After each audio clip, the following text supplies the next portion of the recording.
Pemirsa, terima kasih Pian masih bersama kami. Berita selanjutnya mengabarkan pemenang Pilkada 2020 untuk pemilihan Gubernur dan Wakil Gubernur Kalimantan Selatan setelah beberapa kali dilakukan sidang lantaran adanya tuntutan akhirnya menetapkan Sabirin Nur Haji Muhyiddin sebagai pasangan terpilih pada Rabu 4 Agustus 2021.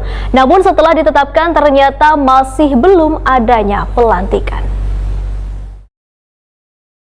Pemenang Pilkada 2020 untuk pemilihan Gubernur dan Wakil Gubernur Kalimantan Selatan setelah beberapa kali dilakukan sidang lantaran adanya tuntutan. Namun akhirnya dalam rapat pleno Komisi Pemilihan Umum Provinsi Kalimantan Selatan di Hotel Golden Tulip Banjarmasin menetapkan Sabirin Nur Haji Muhyiddin sebagai pasangan terpilih pada Rabu 4 Agustus 2021.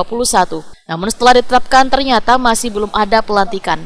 Bahkan DPRD Kalimantan Selatan pun mencoba mengusulkan pelantikan Kemendagri pada 12 Agustus 2021. Hingga kini kabar pelantikan Gubernur Kalimantan Selatan Sabirin Nur dan Wakil Gubernur Kalimantan Selatan Haji Muhyiddin masih belum ada kepastian. PJ Gubernur Kalimantan Selatan Safrizal ZA Waitakoni Prima TV di sela-sela kegiatan vaksinasi gratis tahap kedua dan penyerahan hibah oksigen 20,5 ton, 150 flow meter, 200 tabung oksigen pada pemerintah Provinsi Kalimantan Selatan di Gor Hasanuddin HM, Jalan Pangeran Antasari, Banjarmasin Tengah, jelang tengah hari Kamis 19 Agustus 2021 memandahkan bila seberatan administrasi pelantikan sudah lengkap tinggal menunggu keputusan tanggal yang akan ditentukan Presiden Joko Widodo.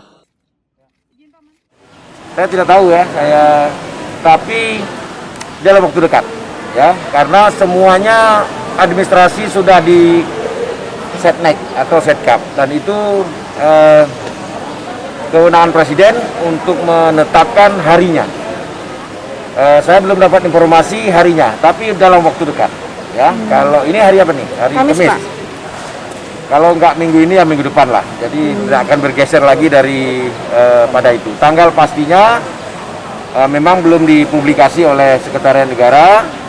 Ya, tergantung agenda yang disetting oleh Presiden. Semuanya sudah siap, semua administrasi sudah beres.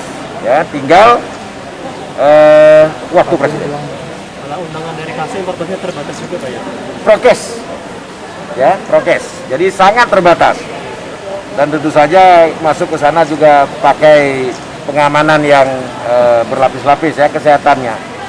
Jadi sangat terbatas memang, hanya beberapa saja lah. Safrizal ZA memastikan pelantikan Gubernur Kalimantan Selatan Sabirin Nur dan Wakil Gubernur Kalimantan Selatan Haji Muhyiddin akan dilaksanakan seminggu ke depan, namun tanggal belum berani menentukan kepastian tanggalnya.